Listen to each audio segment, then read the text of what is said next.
네, 다음 연자분 소개하겠습니다. 최은주 교수님이십니다.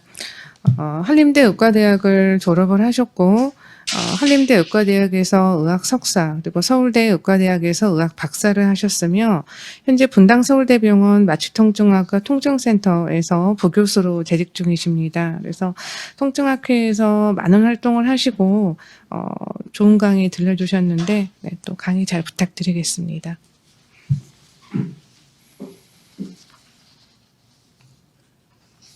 네, 감사드립니다. 오늘 이제 제가 받은 주제는 서비컬 스파인의 엑시알 페인이라는 주제인데요.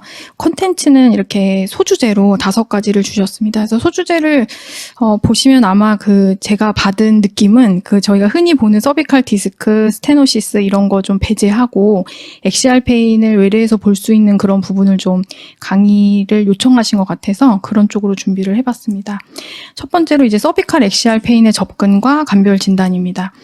엑시알 넥페인이라고 하면은 아래쪽에서 제가 분홍색으로 표시한 그런 그림이 저는 떠오르거든요. 근데 엑시알 넥페인이 대부분 이제 뒤통수부터 시작을 해가지고 목줄기를 따라서 엑시알 축성으로 이렇게 쭉 따라서 내려오는데 그게 이제 부분적으로 숄더라든가 스캐플라 안쪽이나 혹은 위쪽까지 퍼지는 그런 걸 이제 엑시알 넥페인이라고 말할 수가 있는데 만약에 이 넥페인이 그냥 환자가 일상생활을 하면서 뭐 특별한 패솔로지가 없는 사람이 뭐 스프레인이라든가 스트레인이라든가 이런 걸로 생기면은 사실 그렇게 복잡하지 않습니다. 그냥 뭐 쉬거나 약을 좀 먹거나 그러면 나아질 수가 있는데 이런 넥페인에서 저희가 이제 오늘 살펴볼 패솔로지가 뒤에 숨어 있다고 하면은 통증 클리닉에 와서도 치료가 좀 잘 안 되고 자꾸 이제 크로닉한 환자가 되어 가는 것 같은 느낌을 많이 받는데요.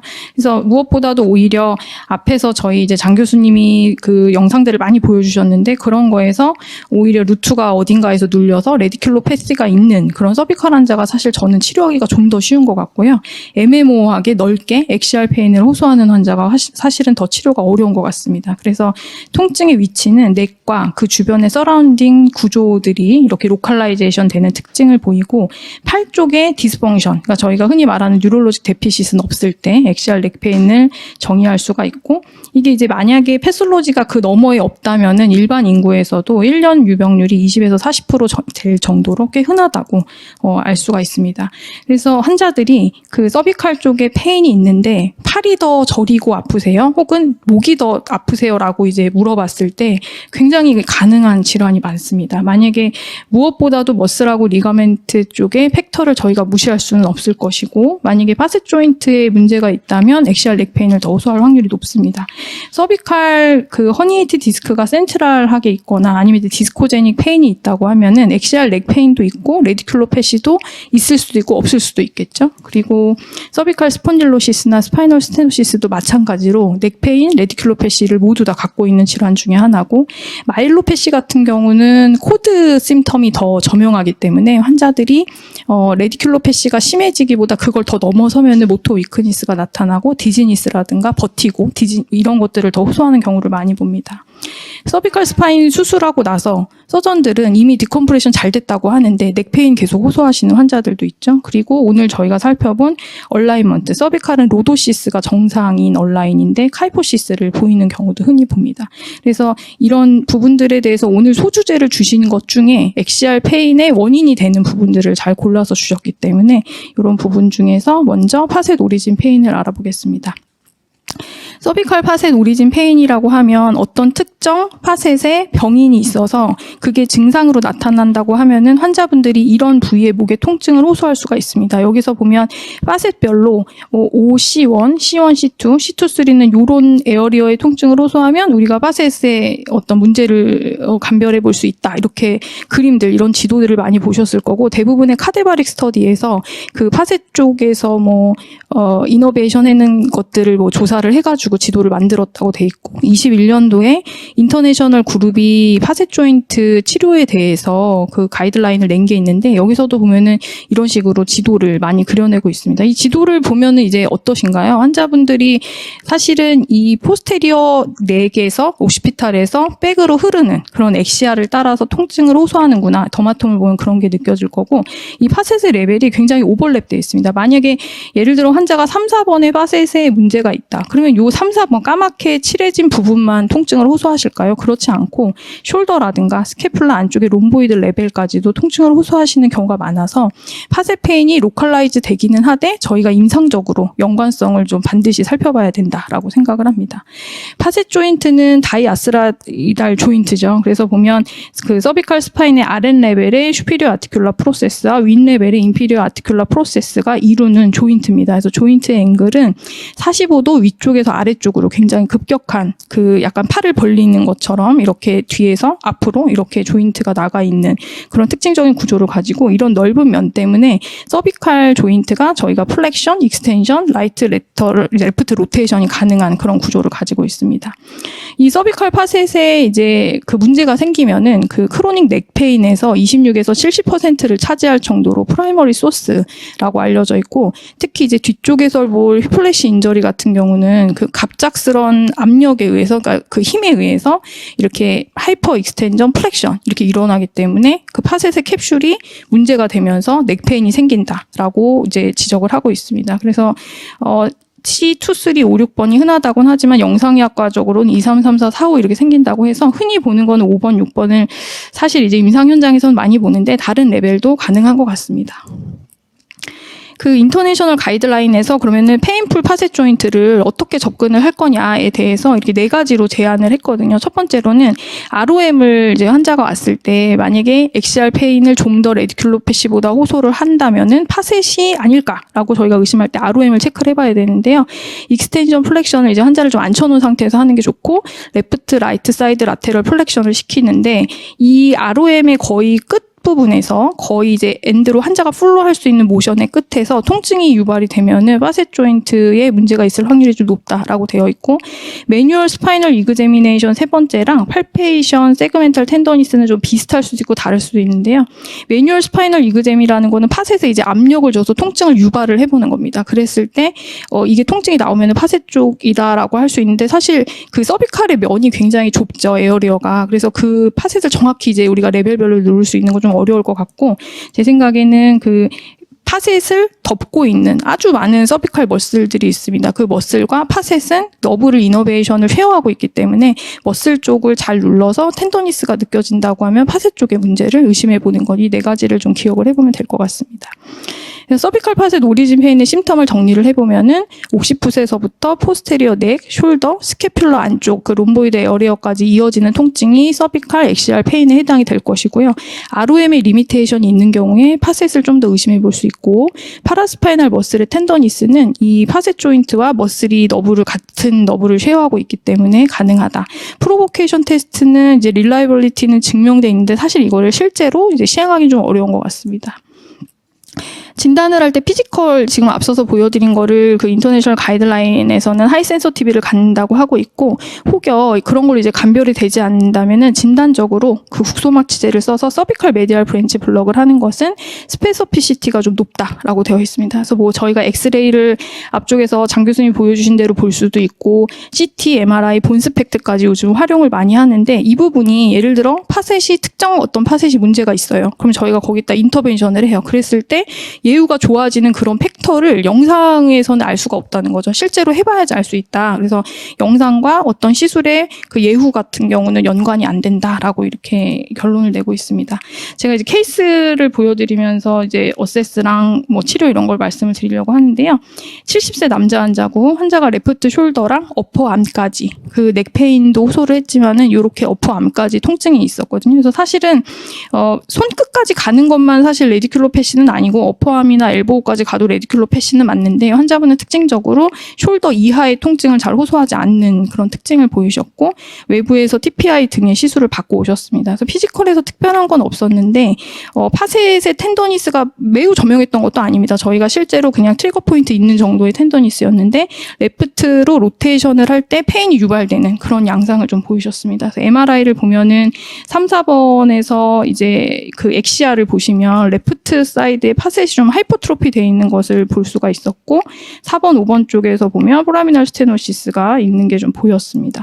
그래서 이 환자는 제가 CT를 좀 레코멘드해서 찍었는데요. 그 MRI에서 본 엑시알 쪽에 파셋 하이퍼트로피를 좀 더 확인도 하고 싶었고 그게 이제 루트 심텀이냐 아니면 파셋탈 페인이냐를 좀 구분하고 싶어서 이렇게 CT를 좀 좀 찍어봤고, 아까 이제 오블리크 뷰에서 저희가 포라멘 좁아진 거를 추론할 수 있다고 했는데, 이 환자가 CT나 MR이 없었으면 저희가 이제 이 그림에서도 좀 추론을 해볼 수가 있었겠죠.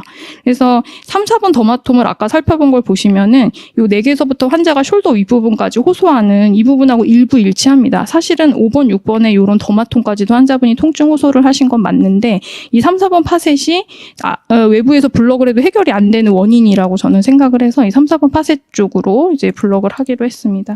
그래서 우선은 뭐 레디큘로패시 심텀도 있고 사실 에피두랄 블럭이나 TPI나 이런 게 기본이 좀 되죠. 그래서 블럭을 좀 한번 시행을 해서 통증을 좀 낮춘 다음에 그 파셋 조인트 인젝션을 시안 가이디드로 이렇게 시행을 했는데요. 그 플로로스코피 가이디드 서비컬 파셋 조인트 인젝션을 하는 근거는 이 파셋 조인트가 시노비움하고 실제로 트루 조인트 캡슐로 쌓여 있습니다. 근데 이 캡슐이 이너베이션이 굉장히 풍부해가지고 이게 이제 아스라이틱 체인지가 되거나 트라우마를 입으면은 조인트 인플라메이션이 한번 생기면은 얘가 이제 서비칼은 계속 저희가 이제 움직이잖아요. 그럼 움직이면서 통증이 오고 또 이게 반복되면서 어드인전이 생기고 인플라메이션이 생기는 그런 악순환을 밟게 되는데, 그래서 파셋 조인트의 문제가 영상에서 좀 확실히 보일 때 이게 좀 파괴가 됐구나, 많이 상했구나, 그럴 때는 파셋 조인트 인젝션을 과감히 하는 편이지만, 파셋 조인트가 상하지 않았는데 인젝션을 하거나 매우 젊은 환자한테 파셋 조인트 인젝션 하는 것은 저는 좀 일부 반대를 합니다. 그럴 때는 메디알 브랜치 블럭이나 레디오 프리퀀시로 해결하는 게 훨씬 좋은 것 같고요. 이 환자처럼 파셋이 좀 확실히 좀 디스트로이드 된 게 보일 때 인젝션 하는 게 좀 더 효과가 좋은 것 같습니다. 파셋 조인트 인젝션을 하는 방법은 그렇게 어렵지는 않은데, 이렇게 뒤쪽에서 접근을 할 수가 있고 옆쪽에서 접근을 할 수가 있습니다. 이 환자가 3, 4번에 아까 파셋 조인트 하이퍼트로피가 있었는데 오른쪽에 좀 괜찮은 데를 보시면은 바깥쪽에서 안쪽으로 가는 이런 트라젝토리를 가지고 있습니다. 근데 여기서는 이제 그런 라인이 잘 안 보이실 거예요. 하지만 여기 조인트 캡슐 바깥쪽에 저희가 들어갈 수 있는 공간이 있습니다. 그래서 이렇게 뒤쪽으로 하는 방법이 있는데, 아까 모형에서 보신 것처럼 이 라인으로 환자를 엎드려 놓은 자세에서 해야 되는데, 사실 이 각을 맞추기가 어렵고 저희가 라테랄만 보면서 하다 보면은 AP에서 만약에 니들이 안쪽으로 이제 언럭키하게 가게 되면 위험할 수 있겠죠. 그래서 저는 이 방법보다는 라테랄로 환자를 슈파인으로 눕힌 상태에서 파셋을 위에랑 아랫라인을 이렇게 그었을 때 가운데쯤에 니들을 자입을 합니다. 그래서 AP를 이제 약간의 펍하는 느낌이 들기 전에 뭔가에 닿았다고 생각이 되면은 AP를 봐서 요 하얀색 점선이 5번의 아티큘라 필라인데요. 저희가 트랜스포라미널 인젝션 하게 되면 이 아티큘라 필라의 절반까지 들어가죠. 근데 파셋 조인트는 그렇게 하실 필요가 없고, 이 조인트 바깥에 캡슐을 이렇게 펍하는 느낌이 들면은 그 아까 제가 여기다가 그 싫진 않았지만은 그 인터내셔널 가이드라인에 따르면은 서비컬 파셋은 0.2나 0.3mm의 다이만 줘도 터지는 경우도 있다. 그런 보고도 있다. 그래서 다이를 아주 조금 줘서 확인을 한 다음에 적절한 약을 주는 게 파셋 조인트 오리진 페인인지 저희가 감별할 수도 있고 치료할 수도 있다. 근데 만약에 뭐 파셋 조인트를 터트려가지고 그 앞에 리가멘트 플라본을 뚫고 에피두랄까지 약 주고 싶다. 그러면 사실 뭐 과감하게 해볼 수도 있겠죠. 하지만 그거를 그렇게 권하지는 않고 있습니다. 그래서 두 번째 케이스입니다. 그래서 앞쪽은 그 영상에서 파셋 조인트가 좀 더 저명하고, 그래서 환자분이 파셋 조인트 인젝션하고 매우 드라마틱하게 좋아진 케이스였고요. 사실은 이렇게 젊은 환자 케이스를 요즘에 좀 더 많이 보는 것 같습니다. 38세 남자 환자고 포스테리어 넥 페인과 바이라테럴 트라페지알 페인이 있는데 통증이 꽤 심하고, 시안 보면서 스테로이드 인젝션을 했는데 효과가 전혀 없었다. 아마도 에피두랄 블럭 일 수도 있고 그게 다 시암이 아닐 수도 있을 것 같은데 10회 이상 스테로이드 주사를 10년 동안 맞았는데 효과가 없다. 메디케이션은 별로다. 근데 환자분이 어떤 그 텐도니스를 눌렀을 때도 저명하지도 않고요. 젊은 환자들은 굉장히 머스큘라해가지고 이게 뭐 펄쩍 뛸 정도의 뭐 텐도니스라든가 저희가 책에서 보는 그런 것들은 좀 없고 피지컬은 괜찮으신 편이었습니다. MR을 보시면은 선생님들 보실 때 어떤가요? 제가 볼 때는 크게 문제 없고 나이에 걸맞는 뭐 디스크에 블랙 디스크가 크게 보이지도 않는 그런 괜찮은 MR이라고 생각이 듭니다. 환자가 이제 엑스레이를 찍었을 때 그 아까 이제 저희가 뭐 6장 정도 찍는다는 얘기를 했었는데, 이게 이제 뉴트럴 뭐 플렉션 익스텐전 이렇게 찍는 건데요. 이게 서비칼에서 사실 저희가 정상적으로 로도시스를 이루기는 해야 되거든요. 그래서 여기 옥시프트하고 저희가 이제 소라식이 여기는 좀 잘렸지만 카이포시스를 이루기 때문에 옥시프트 라인하고 요 소라식의 가장 튀어나온 카이포시스 라인을 좀 보는 편인데 이따가 나오겠지만은 환자가 좀 약간 목이 일자목이면서 이게 얼라이먼트가 그렇게 좋지는 않은 그런 식의 엑스레이를 좀 관찰해 볼 수 있고 오블리크로 봤을 때 포라멘은 거의 이상이 없으셨습니다. 근데 이 환자는 제가 메디얼 브런치 블록을 했습니다. 왜냐하면 피지컬에서도 뭐가 걸리지 않고 분명히 저희가 다이나믹하게 보는 건 아니고 파셋은 건강해 보이긴 하는데 뭔가 파셋에 가해지는 로딩이 문제가 될 거다. 10년 동안 아픈 거는 사진에서 지금 이상이 안 보이니까요. 그래서 메디얼 브런치 블록을 진단적으로 했는데 효과가 좋으셔서 메디얼 브런치 레디오 프리퀀시를 했는데 요즘 펄스 모드로도 많이 시행을 하고 있습니다. 그래서 시행을 하고 나서 호전이 좀 된 상태로 지금 관찰을 하고 있습니다. 최근에 본 환자고요. 그래서 이분은 사실은 얼라이먼트가 카이포시스가 심하진 않은데 그걸로 인한 파셋 로딩 때문에 파셋 조인트 페인의 일종이라고 생각되고 당연히 머슬과 텐던 주변에 반복적인 트리거 포인트가 관찰이 됩니다. 그래서 이런 부분도 해결을 좀 해줘야 되고 이 환자도 젊습니다. 42세 남자 환자인데 이분은 통증이 심한데 뭐가 심하냐면 두통이 동반되는 걸 굉장히 심하게 생각하십니다. 그래서 엑시알 페인이라고 저희가 정의를 할 때 서비코제닉 헤드액도 저는 엑시알 페인 안에 들어간다고 생각하고 아까 장 교수님이 저희가 오픈 마우스 뷰를 C1, C2를 찍을 때 C1, C2의 아스트로패시나 아스라이티스, 류마티스 환자에서 많이 본다고 하셨는데 굉장히 나이가 많은 환자들 그러니까 로테이션이 잘 안 되는데 두통이 심한 환자들은 그 오픈 마우스 뷰를 외래에서 찍어서 확인을 많이 해보는 편이거든요. MR을 찍으면 C1, 2가 잘 안 나오는 경우가 많아서. 근데 이분은 뭐 그렇게 나이가 많지도 않으시죠.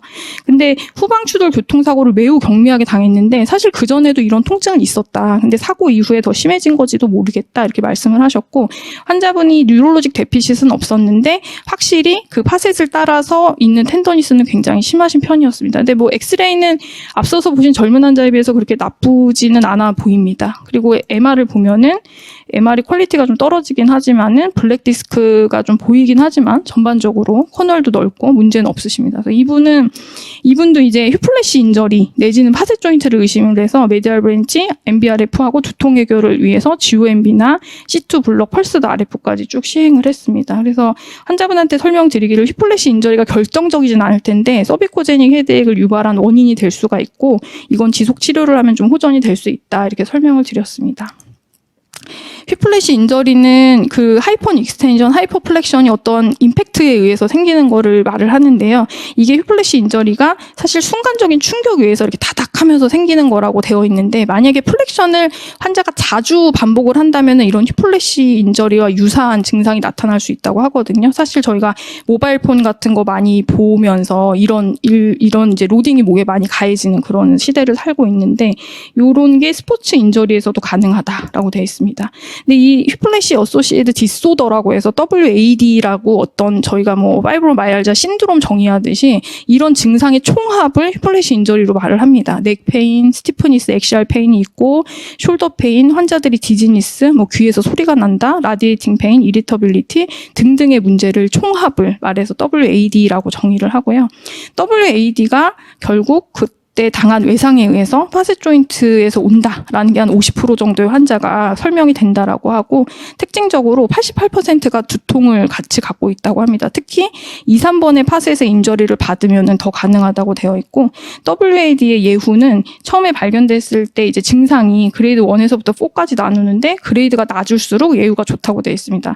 1 같은 경우는 어떤 뉴럴로직 데피시 거의 안 보이고 피지컬에서 문제가 없는 거고 저희가 통증외래에서 보는 환자는 2 정도의 환자가 많을 것 같은데 넥과 어퍼백 머슬에 사인이 있는 거죠. ROM도 떨어져 있고 그러면 아까 파셋에서 봤을 때 저희 ROM 떨어져 있거나 포인트 텐더니스 있는 것들을 파셋으로 본다고 했는데 그런 소스를 갖고 있는 거고 3나 4로 가면은 리플렉스나 뉴럴로직 데피시 프랙처 등이 나타납니다. 이제 이런 유의 환자 많이 만나진 않지만 이런 분들은 예후가 안 좋고 만성적인 넥 페인에 시달릴 확률이 높습니다.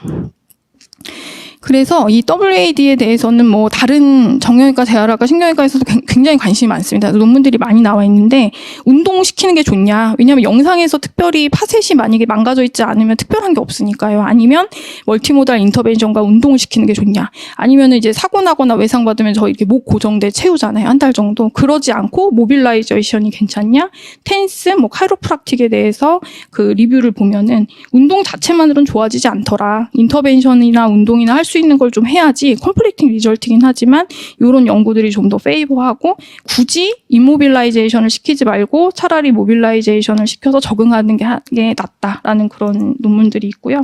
서비칼 메디알 브랜치 블럭을 하면 어떠냐. 아까 WAD의 소스 중에 50% 정도가 파셋에서 온다라고 했거든요. 근데 환자의 30%는 MBB를 하면 좀 좋아지더라라는 연구 논문도 있고 MBB랑 어블레이션이 효과가 있다. 그러나 이제 논문 말미에는 이런 시술로만 다 되는 게 아니라 다른 여러 가지 모달리티를 초기에 접근을 해서 환자를 좋게 만들어야 된다라고 이제 지적을 하고 있습니다. 그래서 이제 파셋에 관련되는 거를 저희가 이제 파셋 환자가 오면은 제가 외래에서 어떻게 이제 어세스하냐면 대부분 이제 트리거 포인트 인젝션을 처음에 해보고 MBB나 RFA 앞에 보여드린 케이스처럼 해보고 만약에 파셋 자체에 문제가 있으면 인젝션을 해보는 것 같습니다. 근데 이 TPI가 최근에 나온 연구를 보면은 메디알 브랜치 블럭을 한 2레벨 정도 한 거랑 TPI를 비교하는 거 좀 궁금하지 않으십니까? TPI 하는 게 좋을지 MBB 하는 게 좋을지 환자한테 권유할 때도 12주 팔로업을 했을 때 MBB 그룹이 확실히 이제 페인 인텐시티나 디서빌리티 스코어가 좋아졌다. 이게 좀 더 저희가 그 MBB를 하게 되면 머슬이나 관절까지 주사를 할 수가 있으니까요. 그런 결과가 있고요. MBB, RFA, 파셋 조인트 인젝션의 이펙트 듀레이션은 사실 굉장히 다양하게 보고가 됩니다. 이게 연구들이 다 좀 헤테로지너스하기 때문인데 MBB는 1에서 3개월까지, RFA는 3에서 12개월까지라고 좀 다양하고요. 그 대신에 파셋 조인트 인젝션은 만약에 환자가 WAD가 없다면 국소마취제와 스테로이드를 섞어서 쓴다면 3개월 이상은 보장할 수 있는 스트롱 에비던스를 갖는다라고 되어 있어서 진료실에서 이제 저희가 시술 권유할 때 이런 걸 근거해서 설명하시면 좋을 것 같습니다.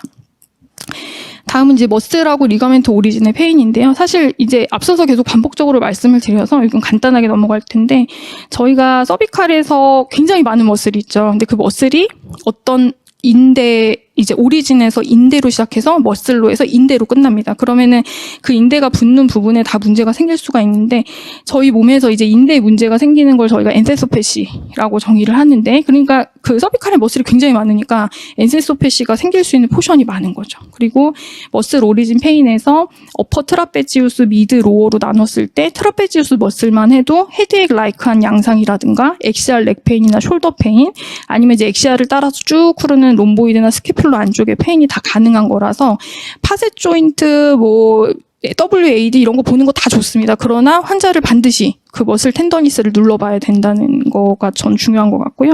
SCM 머슬도 이런 헤드액 유발할 수 있고 그거보다 이제 더 한 겹 벗겨내서 들어가면은 스플레이니우스 캐피투스 그룹에서 더 뒷머슬에서 문제가 될 수 있고 저희가 이제 IMNS 할 때 더 신경 쓰는 세미스파이널리스 캐피투스라든가 딥 멀티푸디우스 머슬도 대부분 영역이 겹쳐 있는 걸 볼 수가 있습니다. 그래서 이런 머슬들을 저희가 손끝으로 뭐 다 감별해서 눌러볼 수는 없지만은 이런 그 더마톰 지도를 확인을 해가지고 환자들한테 처음으로 어세스할 때는 가장 확인을 하는 게 중요하다 생각이 들고요. 근데 이제 머슬하고 리가멘트 오리진 페인만 있다. 그 너머에 패솔로지가 없다. 그러면은 TPI, 드라이 니들링, 피지컬 세라피로 해결이 되겠지만 그 너머에 패솔로지가 있으면은 그거를 저희가 해결해 줘야 되는 게 가장 어려운 것 같습니다. 그래서 제가 전임의 때 제가 되게 궁금했던 게 트리거 포인트 인젝션을 할 때도 있고 뭐 어떨 땐 드라이 니들링을 할 때도 있고 피지컬 세라피만 할 때도 있었거든요. 그래서 이게 어떤 게 과연 효과가 좋을까? 사실 수가도 좀 다른데 그게 궁금했었는데 논문들이 많이 나와 있었는데 최근에 이제 정리된 메타를 보면은 6개의 트라이얼이니까 오랜 기간 동안 한 거에 비해서 연구수가 많지는 않습니다. 근데 트리거 포인트 인젝션이 확실히 드라이 니들링보다는 페인 감소에 좀 도움이 된다라는 얘기가 있고요. 그런데 트리거 포인트 인젝션이나 드라이 니들링 모두 다 페인의 어떤 릴레이트된 디서빌리티 펑션에 관련된 거 있잖아요. 뭐 저희가 눌렀을 때 덜 아프다든가 ROM이 좋아진다든가 그거는 차이가 없더라라는 게 결론이고 또 하나의 논문은 그러면 이제 드라이 니들링이랑 다른 치료를 저희가 같이 했을 때 사실은 이제 통증 치료실 안에서 저희가 인젝션 하는 거에서 요즘은 끝나면 안 되고 여러 가지 모달리티를 같이 하시잖아요. 그랬을 때는 어떠냐 보면 8개의 트라이얼이 있는데 이것도 같이 해줬을 때 쇼텀이든 미드텀이든 미드텀을 저희가 6개월까지 본다면 좋아지더라. 근데 페인 릴레이트 디서빌리티도 쇼텀하게는 좋아진다. 근데 롱텀하게 봤을 때는 차이가 없다는 거고 여기 메타에서 한 걸 보면은 요런 TPI 드라이 니들링에다가 피지컬 세라피를 하거나 엑서사이즈를 하거나 패시브하게 스트레칭을 시키거나 환자 교육을 한 것들을 멀티플 이제 모달리티로 봤습니다. 그래서 그 머슬이나 리가멘트 쪽에 인저리가 있을 때 우선 환자를 만져서 피지컬하는 게 제일 중요하고요. 그 다음에 이제 드라이 니들링이든 트리거 포인트 인젝션이든 시행을 하되 쇼텀이나 숏텀이나 미드텀에 이펙트가 있기 때문에 그 너머의 패솔로지를 저희가 한번 고민해 봐야겠습니다. 이 환자는 이제 64세 남자 환자인데요. 이분은 포스터럴 넥페인하고 헤드액이 있습니다. 그리고 암도 아파요. 라디에이팅도 아픈데 통증이 굉장히 극심한데 저희 병원에서 2013년에 신경외과 교수님이 그 C5번, 6번에 그 운코버테브럴 하이퍼트로피 라미넥토미를 하고 요추도 하셨는데 수술을 하고 6개월 동안 통증이 없었는데 계속 이제 환자 약만 주시다가 저한테 보낸 거죠. 이제 너무 통증이 심하니까. 근데 환자가 특징적으로 두통하고 온몸의 전신에 그 목 쪽도 텐더니스가 자기가 눌러도 너무 깜짝 놀랄 정도로 아프니까 판코를 하루에 5-6병 드신다라는 게 좀 기억에 남았던 것 같습니다. 환자를 보면은 라미넥토미 하셨으니까 이 안에 기구는 없고 퇴행성 변화는 이제 꽤 많이 일어나신 상태고요. CT를 봤을 때 이건 이제 서전 선생님이 찍어서 보내셨던 건데 이제 5번, 6번의 라이트 쪽에 운코버테브럴 하이퍼트로피 수술을 하셨지만은 이런 부분이 좀 남아 있고 그다음에 6번 쪽에 OPLL 좀 보이는 부분이 있고 이게 아마 수술하신 부위 같이 생각이 듭니다. 인트라디스칼 칼시피케이션이라고 판독을 해주셨고요. 근데 이런 판독을 보시면 이 환자가 이 엑시알 페인 있는 거, 라디에이팅 페인 있는 거, 막 전신에 통증 있는 게 설명이 되실까요? 저는 그렇지 않다고 생각하거든요. 근데 이 엑시알 페인의 원인이 뭘까? 그것 때문에 두통이 있는 거니까 그거를 이제 해결해 주려고 이런저런 시술을 했습니다. 파셋 조인트 인젝션도 하고 RF까지도 시행을 하고 뭐 C2 펄스 RF도 시행을 많이 했는데 환자분이 이제 다시 이제 스파인 서전한테 물어봤을 때도 수술은 잘 됐는데 이 통증이 남은 거에 대해서는 잘 모르겠다고 하셨고 결국은 파셋 그다음에 앞서서 보여드린 머슬 텐던 주변에 반복적인 트리거 포인트가 돌아다니면서 서비코제닉 헤드액이 있는 거라고 생각을 해서 신경과협진을 통해서 두통을 좀 해결해 드리고 이제 두통으로 상병을 넣으면 저희가 보톡스 인젝션을 이제 임의비급여로 하진 않아도 되거든요. 그래서 보톡스 인젝션을 하면서 호전이 좀 된 케이스라서 뭐 트리거 포인트 인젝션도 좋지만 이런 인젝션 방법도 고민해 보는 게 좋을 것 같습니다. 그 다음으로 이제 디스코제닉 넥페인의 임상 양상 진단 치료가 되겠습니다. 디스코제닉 넥페인은 서비칼 디스코제닉 페인 신드롬이라고 해서 저희가 CDPS라고 부르는데요. 인시던스가 생각보다 높습니다. 16에서 41% 정도 되고 원인은 퇴행성 변화일 수도 있고 이게 이제 메케니컬 로딩에 의해서 그 디스크가 못 버텨주니까 그럴 수도 있고 그 다음에 젊은 디스크인데도 넥 플렉션을 오랫동안 해서 이제 앉아있는 자세거나 그 목이 앞으로 나가 있거나 자주 구부렸다 폈다 한다거나 이제 예상치 못하게 갑작스러운 움직임, 외상, 스포츠 릴레이트 스파인 인저리가 다 가능하다고 되어 있는데요.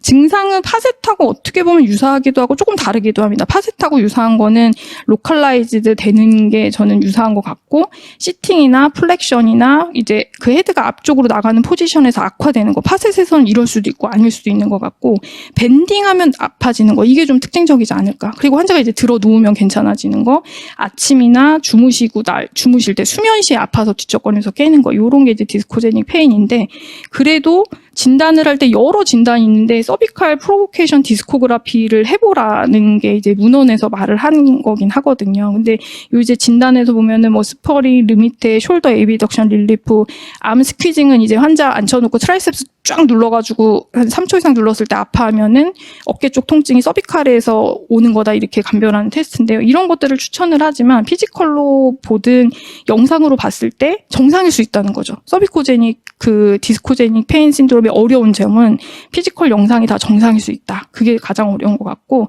MRI에서 퇴행성 디스크가 분명히 있는데도 그게 명확한 원인을 제공하지 않는 걸 수도 있다. 그래서 실제로 디스코제닉 페인이 의심되면 디스코그라피를 하라고 하는데 디스코그라피를 사실 과감하게 하기가 사실 쉽지는 않죠. 그래서 이게 이제 디스코그라피를 하거나 혹은 저는 사실 디스코그라피를 한 번 해서 또 찔러서 혹여나 하는 인펙션 리스크를 증가시키기보다는 의심이 되는 게 있으면 그냥 뉴클레오플라스티를 시행을 하는 편입니다. 아마 뒷시간에 김재원 교수님이 뉴클레오플라스티 방법에 대해서 설명을 해주실 것 같고요. 이 뉴클레오플라스티의 근거는 허니에이티드 디스크가 있으면 루트를 누르거나 디스코제닉 페인이 있겠죠. 근데 저희가 하는 에피듀랄 스테로이드 인젝션은 디스크 바깥의 에피듀랄 공간에서 이루어집니다. 그러면 로컬 인플레이션을 감소시켜서 이리테이션 증상의 호전이 목적인데 근본적인 허니에이티드 디스크의 감소나 프레셔의 감소는 이루어지지 않는 거죠. 그러면은 수술적 치료로 가거나 미니멀 인베이시브 인터벤션을 선택해야 되는데 그때 이제 미니멀 인베이시브 인터벤션에 해당이 되는 것 같고 여러 이런 선배님들의 노력이 있었습니다. HIVD 볼륨을 줄여보려고. 근데 이제 최근에는 2000년대부터 뉴클레오플라스티로 이렇게 좀 정립이 된 것 같고요. 뉴클레오플라스티의 정의는 이제 코블레이션 플라즈마 테크놀로지를 이용해가지고 이렇게 앞쪽으로 전진할 때는 베이폴라이제이션에서 기화시켜서 에블레이션을 시키고 뒤로 할 때는 코아귤레이션을 시켜가지고 콜라겐 모듈레이션이나 슈링키즈를 일으키고 이게 이제 아이데트 같이 히스로 하는 것보다 로어 템퍼러처 엔바이러먼트에서 이루어져서 조금 더 안전하다. 그다음에 이제 RF 제너레이터가 필요하겠죠. 그래서 이 상품들하고는 저는 상관은 없는데 요런 RF 제너레이터를 많이 쓰고 L디스크나 예스디스크들을 많이 사용하고 이 명칭이 뉴클레오스 펄포수스의 플라스티다. 그래서 뉴클레오 플라스티에서 이렇게 왔다고 알고 있습니다. 근데 이게 이제 시스테믹 리뷰를 보면은 요런 3개 RCT나 7개 넌 랜더마이즈 스터디에서 823명의 환자를 했을 때 이 치료율이 굉장히 높습니다. 그리고 48개월에서 거의 80%에 육박하는 그런 높은 치료율을 보이고 있는데 국내 연구인데요. 201명의 환자에서 3개월 차에 70% 가까이 석세스를 보이는데 요 팩터를 저는 주의해서 보시면 좋을 것 같아요. 만약에 뉴클레오플라스를 저희가 쉽게 결정할 수 있는 시술은 아닌데 짧은 듀레이션을 갖는 거. 그러니까 환자가 오래 묵은 디스크보다는 프레쉬하고 디스코제닉 페인이 의심이 될 때 그리고 센트럴 코넬 스테노시스가 있는 건 결과가 별로 안 좋다고 돼 있거든요. 그리고 엑시알 페인 저희가 오늘 주제가 엑시알 페인이니까 엑시알 페인일 때 뉴클레오플라스티가 호전이 있는지를 살펴봤는데 그거보다는 확실히 한쪽에 레디큘로 패시가 있는 거. 그러니까 예를 들어 뭐 C5의 라이트를 누르고 있다. 그러면 그 뉴클레오로 그 부분만 해결해주면 굉장히 좋아지는 그런 예우를 얻겠죠. 그러나 엑시알 페인에서도 시도해볼 수 있지 않을까 싶고요. 요 이제 포지티브 아웃컴 그룹보다 네거티브 아웃컴 그룹에 센트럴 코넬 스테노시스가 많았고 레디큘러 패시가 도미넌트한 게 포지티브 그룹에 있었고 유니라테럴한 게 포지티브 그룹에 놓여져 있습니다. 그럼 이제 엑시알 페인을 보시면 포지티브 네거티브에 좀 골고루 흩어져 있거든요. 그러니까 환자마다 케이스 바이 케이스일 수도 있다라는 거가 되는 거고 요거는 사실 제가 그렇게 잘한 케이스는 아닙니다. 뉴클레오플라스틱 케이스를 하나 보여드릴 건데요. 44세 남자 환자인데 환자가 포스테리어 넥페인과 라디큘로 패시가 있었습니다. 근데 넥페인이 좀 더 강하다고 강조를 하셨고 NRS가 매우 높았던 환자고 다른 병원에서 이제 할 수 있는 거 거의 다 하고 오셨던 환자입니다. 그래서 5번, 6번에 보시면은 디스크랑 왼쪽에 포라미널 스테노시스가 조금 보이고 6번, 7번에도 마찬가지로 그렇고 환자의 레디큘로 패시가 왼쪽에 좀 더 있었기 때문에 이 환자는 뭐 서비컬 에피듀랄 블럭이나 에피스팀을 이용한 서비컬 뉴로플라스티 등등을 시행을 했는데 호전은 됐지만 그렇게 오래 가지 않으셨습니다. 그래서 서비컬 뉴클레오플라스티를 하기로 결정했는데 5번, 6번, 6번, 7번에 제가 했던 거는 디스코그라피를 사전에 하진 않았고 환자가 프레시한 환자는 아니었지만 이 디스코제닉 페인, 엑시알 페인이 메인이라고 생각해서 프레셔를 줄여주면 좋겠다라고 생각을 했거든요.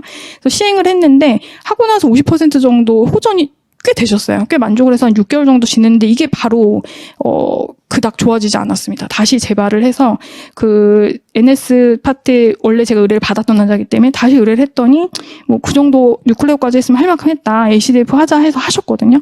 근데 하고 나서는 또 헤드에이크, 넥페인, 그 다음에 이제 레디큘로 패시는 수술로 다 좋아졌다고 하셨고, 그래서 이제 메디얼 브랜치 RFA라던가 이런 것들을 지금 하면서 지금 현재까지도 저한테 다니고 있습니다. 그래서 뉴클레오플라스티 한 거 자체가 말프랙티스였다고 생각하지는 않지만 만약에 뉴클레오플라스티로 완벽한 해결을 환자한테 디스코제닉 페인 환자에서 그걸 해결해 드리려면 좀 프레시한 환자, 디스크가 좀 확실한 환자, 그리고 그게 이제 엑시알 페인이나 레디큘로 패시 중에서 따져보셔서 연구 결과를 토대로 한번 정해 보셔야 될 것 같습니다.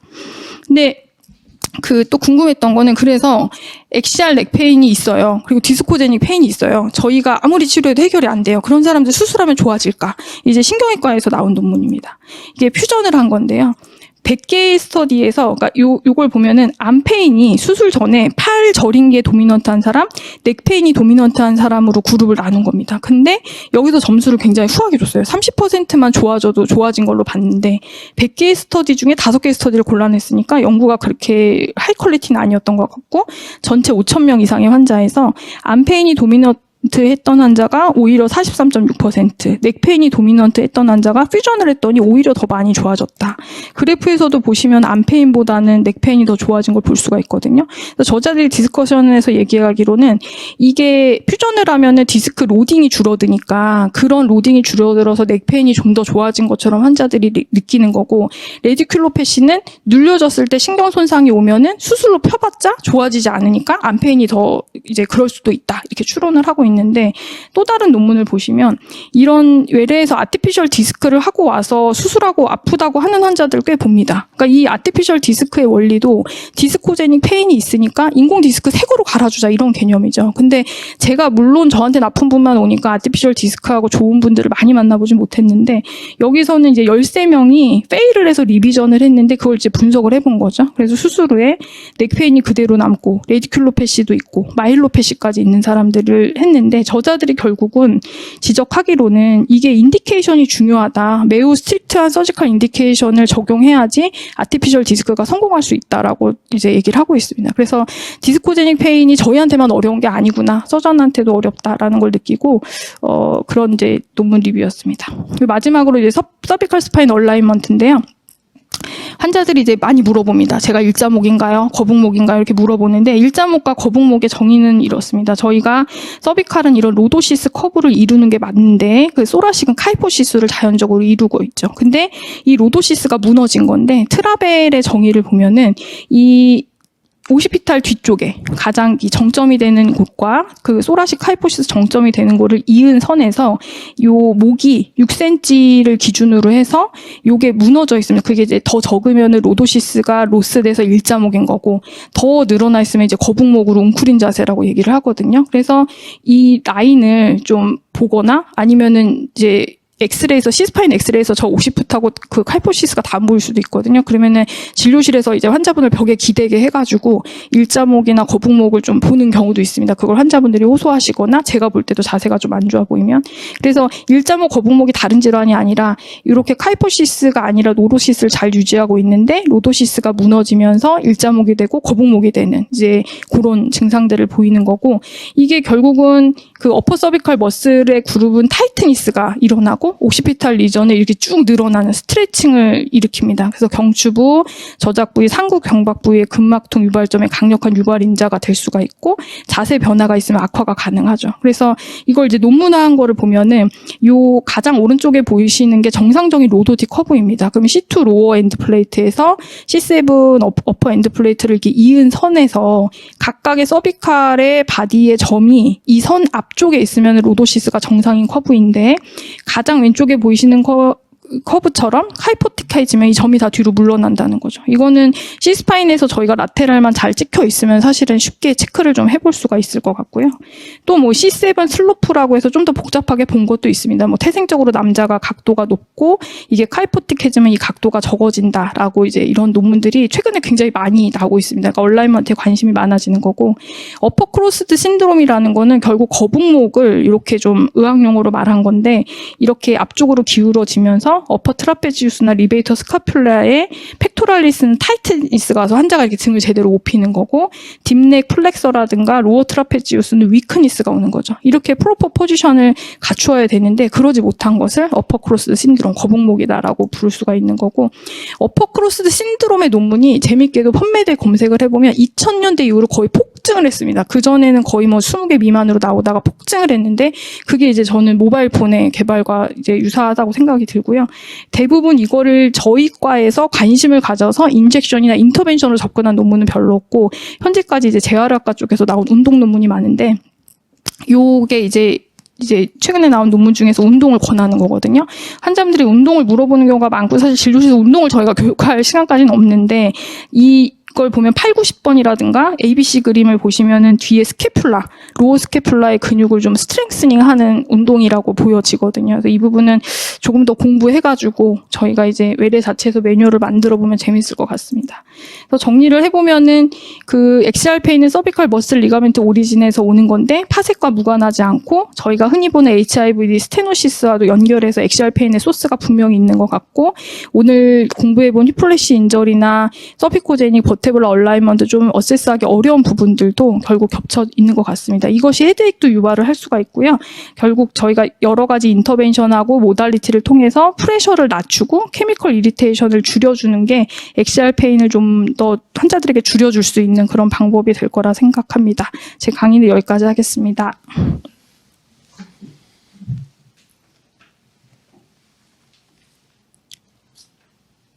네, 두 분 연자분 강의 수고하셨습니다. 좋은 강의 잘 들었고요. 뭐 사실 질문을 할 것도 많지만 제가 질문하고 싶은 거 이미 말씀 많이 해주시고 그랬는데 먼저 일반 채팅방에서 들어온 질문부터 먼저 드리겠습니다. 장민영 선생님의 질문이 있네요.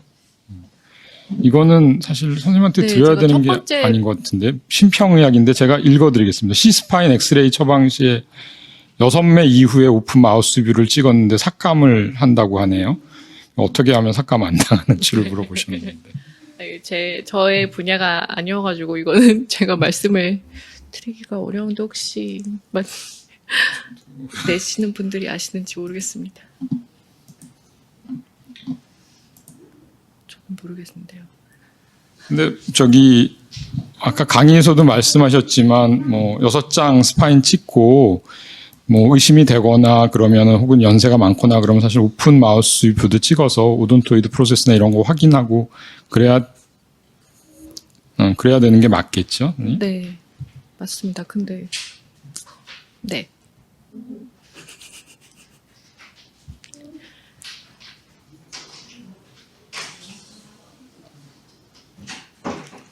그리고 두 번째가 사실 무슨 네. 얘기인지 모르겠는데. 제가 봤는데 아마 저게 스테노시스 그레이딩 할 때가 궁금하신 거가 아닌가 싶은데 질문을 제가 잘 이해했는지 모르겠습니다. 아마 스테노시스 마일드 모더레이트 시비어 이런 거 얘기를 할 때 이제 레벨마다 코드 두께가 다른데 센트럴 캐널의 가장 두꺼운 쪽, 포라멘의 가장 얇은 쪽 스테노시스의 그레이딩 말씀하신 게 맞나요? 맞는 거면 이제 거기에 대해서 좀 말씀드리면요. 이제 코드 두께 물론 다양하죠. 서비컬에 약간 볼록하게 되어 있어서 이제 가운데 부분이 조금 두껍다 이렇게 되어 있는데 스테노시스의 그레이드는 그거랑은 전혀 상관없이 보고 있고요. 저 찾아야 되는데 그레이딩이 어디 있었을까요? 여기서 보면 이제 코드의 두께랑 상관없이 서버 아라키노이드 스페이스의 CSF의 오블리테이레이션을 보는 거여가지고요. 사실 마일드가 임상적으로 의미가 있냐? 사실 저는 개인적으로 마일드는 없다고 생각하고 있어서 마일드를 고민하실 필요는 전혀 없는 것 같고요. 뭐 서버 아크로미아 스페이스가 이 CSF 스페이스가 그러면 예를 들어 뭐 3mm여야 되는데 지금 이게 여기가 코드가 두꺼워서 원래 1mm였을 사람인데 뭐 이런 거 고민하실 필요는 하나도 없는 것 같고 마일드는 사실 뭐 아무도 별로 관심이 없습니다. 저는 없는데 아마 디스코제니 페인에선 관심이 있으신가 봅니다. 네, 그렇고 이제 한 모더레이트 정도 되면 저희가 시그니피컨스가 있다고 보통 생각하고 있는데 모더레이트는 어차피 코드의 인덴테이션, 디포미티를 보는 거기 때문에요. 이제 뭐 코드가 어느 부분에서 두껍다 얇다 이런 거랑은 전혀 상관이 없고요. 시비아는 이제 코드 시그널 체인지 이렇게 해서 보고 있습니다. 포라멘은 실제로 영상을 보면 되게 어려운데요. 특히 그냥 컨티뉴어스하게 스캔하는 CT가 포라멘을 보기가 더 편하다는 생각도 많이 들고요. MR에서는 사실 이 포라멘의 두께를 재는 게 쉽지가 않습니다. 그리고 포라멘이 보통 2컷이나 3컷에서 포함되고 서비컬 스파인에서 보통 XCR 2컷에서 포라멘이 보이게 되는데 그중에 너브가 지나가는 게 보통 윗레벨이거든요. 그래서 그 너브가 여기 제일 좁은 곳을 지나갈 때 얼마나 좁냐 이거를 보는 거기 때문에 이 엑스트라 포라미널 너브가 이 제일 좁은 컷에서 얼마나 놀리냐 이걸로 생각하시면 됩니다. 그래서 이 눈이 잘 인터옵저버 릴레이빌리티가 상당히 안 좋아가지고 사실 그래서 포라미널 스테노시스를 그레이딩 안 하는 사람이 훨씬 많기는 합니다.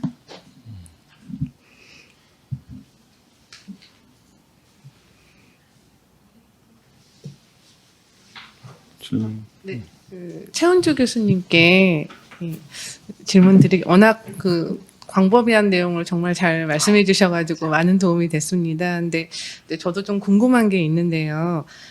파셋이 이렇게 망가져서 좀 심하게 망가졌을 때는 파셋 조인트 인젝션도 권장을 한다라고 이야기를 해주셨는데, 그럼 미디얼 브랜치 블럭이랑 파셋 조인트 블럭 할 때 스테로이드를 쓰시는지 서비칼에서, 그리고 만약에 쓰신다면 어느 정도 용량이 적절한지 부탁드립니다. 네. 그 파셋 조인트 인젝션은 대부분의 연구들이 그 스테로이드를 섞어서 쓰는 거가 조금 더 효과가 있다고 되어 있는데, 그러니까 이게 진단적으로 하긴 좀 부담스러운 거죠. 파셋을 찌르는 게 치료적인 의미가 더 많아서 쓰는 건데, 되게 이제 뭐 베리어블이 많습니다. 연구마다 뭐 트리암시놀론을 기준으로 해가지고 뭐 한 40mg부터 외국은 뭐 80mg까지 쓰기도 하는데, 저는 개인적으로 트리암시놀론 40mg는 넘지 않으려고 하고, 그거 자체가 1cc가 되기 때문에 거의 이하로 쓰는 경우가 많습니다. 왜냐하면 볼륨을 1cc 정도로 준다고 생각하면은 트리암시놀론 반만 해도 한 0.5가 돼버리니까요. 그래서 볼륨을 좀 적게, 스테로이드는 한 20mg 넘지 않는 것 같고, 파셋은 거의 쓰는 것 같고요. 메디알 브랜치 블럭은 저희가 라디오 프리퀀시를 보험 기준으로 생각했을 때, 이제 첫 번째 라디오 프리퀀시 할 때는 2번을 일주일 간격 시행하고 라디오 프리퀀시를 6개월 뒤에 시행하면 한 번 시행하고 보험 이렇게 되어 있거든요. 그래서 2번을 시행할 때 첫 번째는 스테로이드를 쓰고 두 번째는 로컬만 쓴다든가 해서 두 가지 차이를 좀 비교해 보는 경우가 많고, 그때도 라디오 프리퀀시 할 때는 그 뉴라이티스 때문에 스테로이드를 써야 되기 때문에 첫 번째 스테로이드를 쓸 때도 그때도 용량을 적게 쓰는 편이고, 라디오 프리퀀시 할 때 풀도즈를 쓰는 편입니다. 한 앰플 정도 기준으로. 예. 네, 알겠습니다. 네. 그러면 그 선생님 뭐 파셋 서비칼 파셋을 한다고 그러셨잖아요. 그리고 네. 효과가 뭐 대체로 논문에서 한 3개월까지도 네. 간다고 했는데, 네. 그 환자가 그러면 반복적으로 아프시면 네네. 아프면 반복적으로 파셋을 하세요? 아니면 네. 그 메디알 브랜치 RF, 펄스 RF나 이런 거를 하세요? 저는 파셋 조인트 인젝션을 우선 1차로 해서 효과가 언제까지 가는지를 관찰한 다음에 다시 재발하는 경우는 라디오 프리퀀시 하는 경우가 더 많은 것 같습니다. 그러니까 반복적으로 하면은 사실 서비칼에서 제가 사진을 찍어본 건 아닌데, 장 교수님이 아실 수도 있는데, 저희 병원에 사실 영상의학과에서 파셋 조인트 블럭 굉장히 많이 하시거든요. 근데 그분들이 어느 정도 룸바에서 하고 나서 몇 년 뒤에 찍으면 파셋이 이렇게 이퓨전 있듯이 넓어져 있더라고요. 서비칼도 그럴 수가 있을 것 같아서 그거를 자주 하진 않습니다. 그리고 또 뭐 마지막에 말씀하신 그 뭐 어퍼 크로시트 신드롬, 예, 요즘에 그렇게 주로 불리는데, 과거에는 포워드 헤드 포스처라 그래가지고 또 그런 식으로 많이 불렸었었는데, 서비컬 스파인 엑스레이로 판단을 하신다고 하셨는데, 사실은 전체 엑시알이기 때문에 저 같은 경우는 엔타이어 스파인을 주로 찍거든요, 같이. 네네네. 그렇게 해서 비교하는 게 좀 더 도움이 되지는 않을까요? 맞습니다. 그 아까 제가 말씀드린 거는 서비칼 스파인을 라테랄을 보면 트라벨에서 나온 것처럼 옥시프 정점이랑 소라식 정점을 보기가 어렵습니다. 그래서 교수님 말씀이 정확히 맞으시고요. 홀스파인 라테랄 AP를 찍어서 마치 저희 정형외과에서 무릎 수술하거나 이럴 때 밸런스 볼 때 찍는 것처럼 그거를 보는 게 확실히 측정은 더 쉽습니다. 그래서 C스파인 라테랄만 찍을 땐 알 수가 없어서 진료실에서 이렇게 세워가지고 피지컬로 보는 경우가 더 있습니다. 네. 그리고 또 질문을 좀 개인적으로 드리고 싶은데, 그 말씀하신 것처럼 우리가 저기 서비칼 엑시알 페인이라고 하지만 사실 저희 몸이 다 따로 있는 게 아니니까, 그 위쪽으로 올라가면 헤드액이 있을 수도 있고 아래쪽으로 내려오면 숄더나 어퍼 백 페인 같은 것들이 올 수가 있는데, 말씀하신 것처럼 머슬이나 리가멘트 오리진도 꽤 많이 있으니까 거기에 대해서도 관심을 갖고 치료를 해야 되는데, 만일에 말씀하신 엔세소패시나 혹은 리가멘트 인저리나 이런 거를 의심하신다면 프롤로 같은 것도 자주 사용하시는지, 그리고 하시면 주로 어떤 약 많이 쓰시는지 궁금합니다. 네, 프롤로도 시행을 꽤 하고 있고요.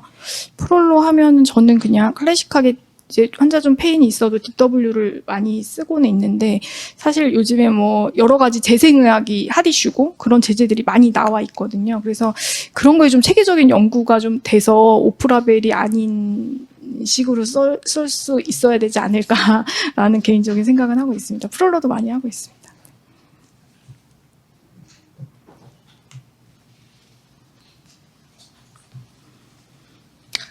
또 추가 질문 드리겠습니다. 선생님, 그 서비칼에서 팟셋이 이렇게 이제 막 어그러지고 커져 있는데, 얘가 이렇게 안쪽으로 커져가지고 그 포라민까지 이렇게 눌려 있는 경우에 환자가 라디큘로패시 같기도 하고, 그냥 엑시알 페인 같기도 한 애매한 경우가 있는데, 그런 때는 그래도 팟셋이나 MBB를 우선적으로 하는 게 좋을지 아니면 뭐 루트블럭이나 에피듀럴 하는 게 나을지 혹시 어떤 거를 더 권장하시는지요?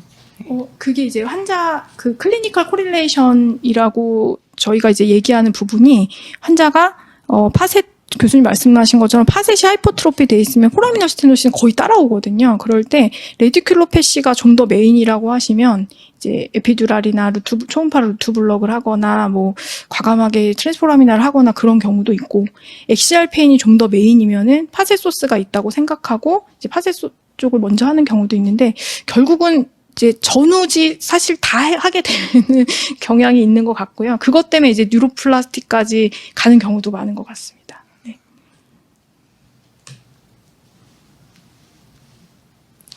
그 장민영 교수님께 추가 또 질문 드리겠습니다. 선생님, 이제 뭐 우연히 환자가 뭐 목이 좀 아파서 와서 뭐 MRI도 찍고 왔는데 막 OPLL이 있는 경우나 이제 DC가 있는 경우가 간혹 있더라고요. 근데 이제 그런 환자한테 이렇게 막 엎드려서 플렉션 시켜가지고 뭔가 시술을 하는 게 좀 겁나긴 한데요.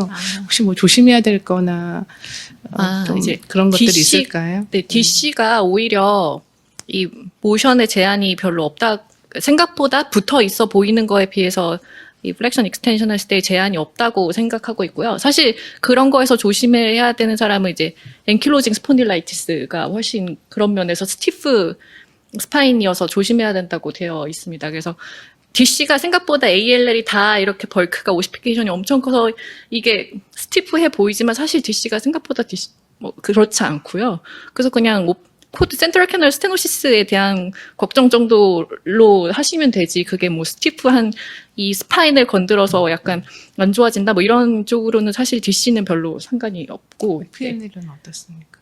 OPL에 어떤 거를 하실 때 조심? 서비칼 이제 할 때 목 네. 이렇게 이제 꺾고 막 하는데 OPL에 네. 이제 센트럴 캐널 스테노시스가 있는데 세그멘탈 인스타빌리티가 있으면 이제 이런 마뉴버를 할 때 조심해야 되겠다는 생각은 있지만 OPL에 센트럴 캐널 스테노시스가 있는 사람이라는 것만 생각하시면 되지 굳이 OPLL이라는 디지즈가 좀 더 뭐가 있다 이런 거는 아니고요.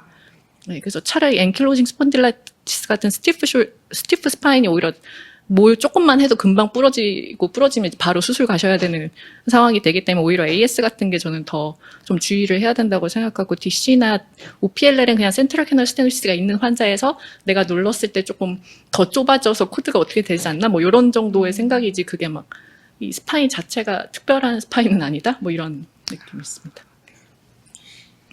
시간이 다 돼서 끝내고 싶지만 마지막 질문이 하나 있어서 요거 끝내고 하겠습니다.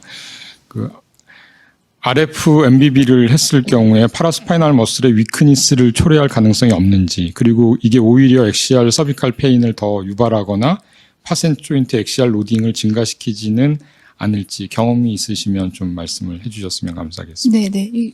굉장히 좋은 질문이십니다. 이 룸바 쪽에서는 그래서 메디알 브랜치를 히트로 RFA를 하는 거에 반대하는 그룹이 많고, 특히 재활 쪽에서 나온 논문들이 머슬 위크니스나 이제 살코페니아처럼 머슬이 이제 볼륨이 적어지는 거를 증명한 논문들이 굉장히 많이 나와 있습니다. 근데 서비칼 쪽은 제가 이번에 준비하면서 보니까 그런 논문이 많지는 않았는데 가능한데 흰 RF를 하면 저는 가능할 거라 생각하거든요. 근데 최근에 펄스드 RF도 흰 만큼 비슷한 이제 슈피리어티까지는 아니지만 유사한 효과를 갖는다는 논문들이 많이 나오고 있습니다. 그래서 제가 오늘 보여드린 케이스가 나이가 정말 많은 사람 말고는 다 펄스드로 했는데요. 그 펄스드로 하면 그런 문제는 저희가 너무 심각하게 생각하지 않아도 되지 않을까. 워낙 갖고 있는 엑시알 페인이 심하기 때문에 그렇게 개인적으로 생각하고 있습니다. 선생님, 그 TA로 오신 경우 자보 환자분들은 뭐 MBB나 파셋이나 RF 같은 경우에 혹시 저희가 또 주의를 해야 될 게 있을까요? 삭감 등 고려해서.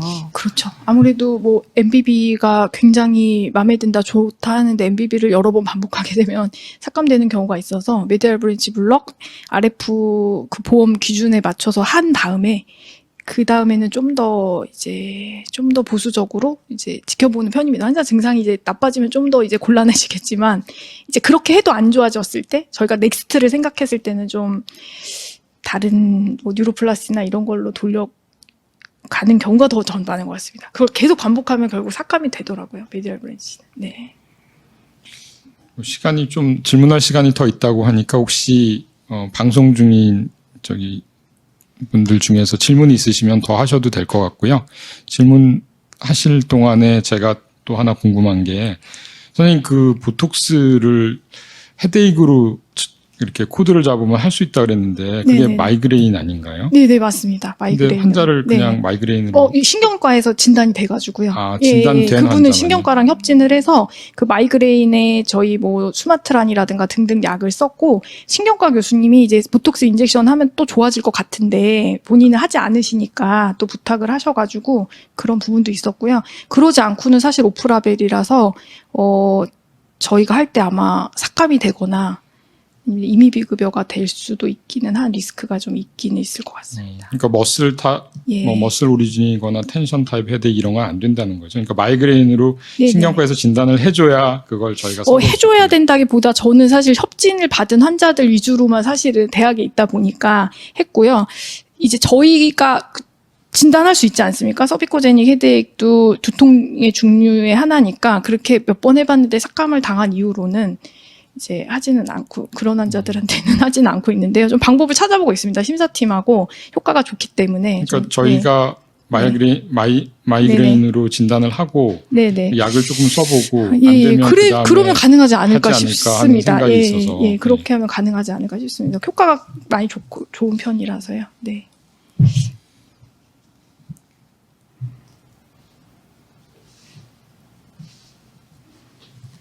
네, 그러면 더 추가 질문이 없는 관계로 이번 세션은 마치도록 하겠습니다. 네, 수고하셨습니다. 고맙습니다.